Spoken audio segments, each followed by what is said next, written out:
Balade au Pré-Cattelan avec à la main Du côté de chez Swann de Marcel Proust.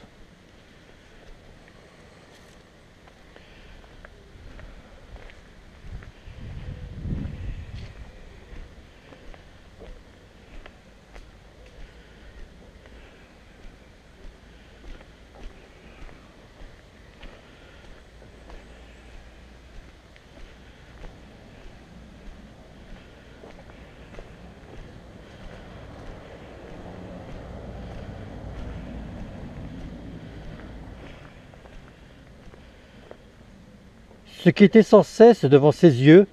c'était un parc qu'il possédait près de Combray, où, dès 4 heures, avant d'arriver au plan d'asperges, grâce au vent qui vient des champs de Méséglise, on pouvait goûter sous une charmille autant de fraîcheur qu'au bord de l'étang, cerné de myosotis et de glaïeuls.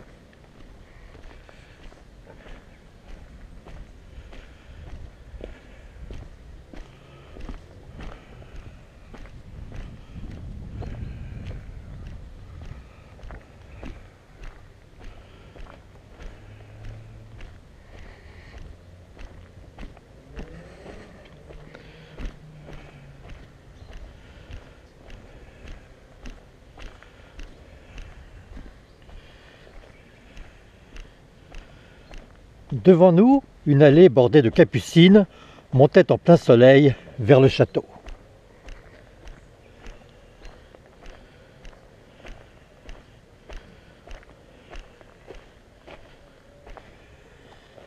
À droite, au contraire,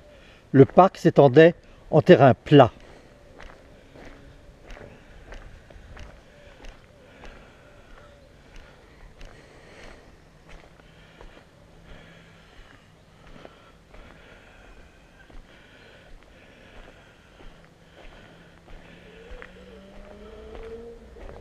Obscurci par l'ombre des grands arbres qui l'entouraient, une pièce d'eau avait été creusée par les parents de Swann.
Quelques-uns des lilas, à demi cachés par la petite maison en tuiles appelée Maison des Archers,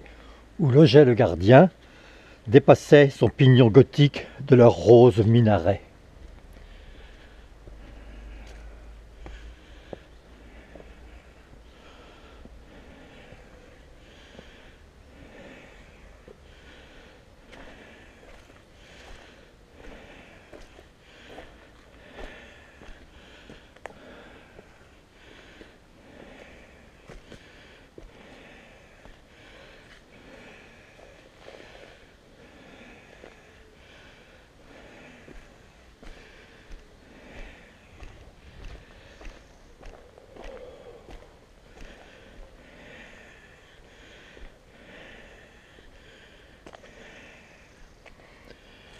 Je contraignais tout d'un coup mon père, en feignant de croire par exemple que la charge de mon grand-père avait été déjà avant lui dans notre famille, ou que la haie d'épines roses que voulait voir ma tante Léonie se trouvait en terrain communal, à rectifier mon assertion,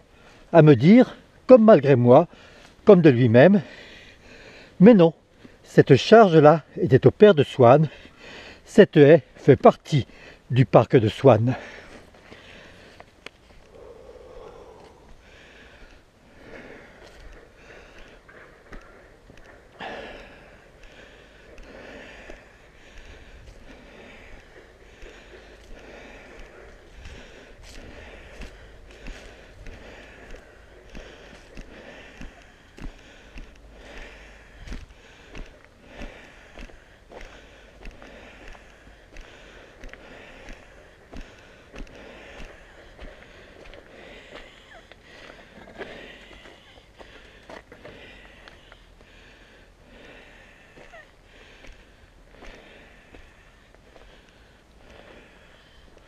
L'on sortait de la ville par le chemin qui passait le long de la barrière blanche du parc de M. Swann.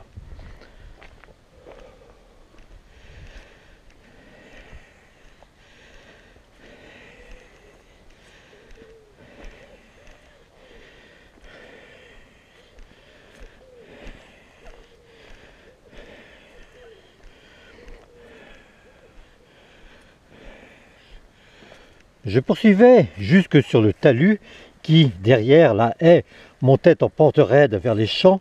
quelques coquelicots perdus, quelques bluets restés paresseusement en arrière qui le décoraient çà et là de leurs fleurs comme la bordure d'une tapisserie où apparaît clairsemé le motif agreste qui triomphera sur le panneau. Rares encore, espacés comme les maisons isolées qui annoncent déjà l'approche d'un village, ils m'annonçaient l'immense étendue où déferlent les blés, où moutonnent les nuages, et la vue d'un seul coquelicot hissant au bout de son cordage et faisant cingler au vent sa flamme rouge au-dessus de sa bouée graisseuse et noire, me faisait battre le cœur, comme au voyageur qui aperçoit sur une terre basse une première barque échouée que répare un calfa et s'écrie, avant de l'avoir encore vue, « La mer !»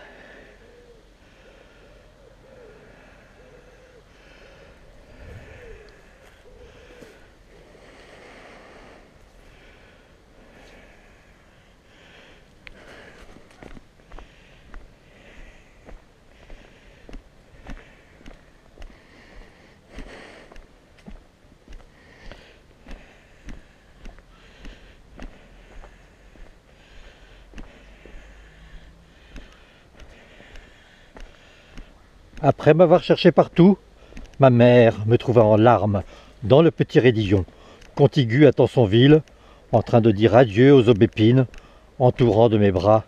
les branches piquantes.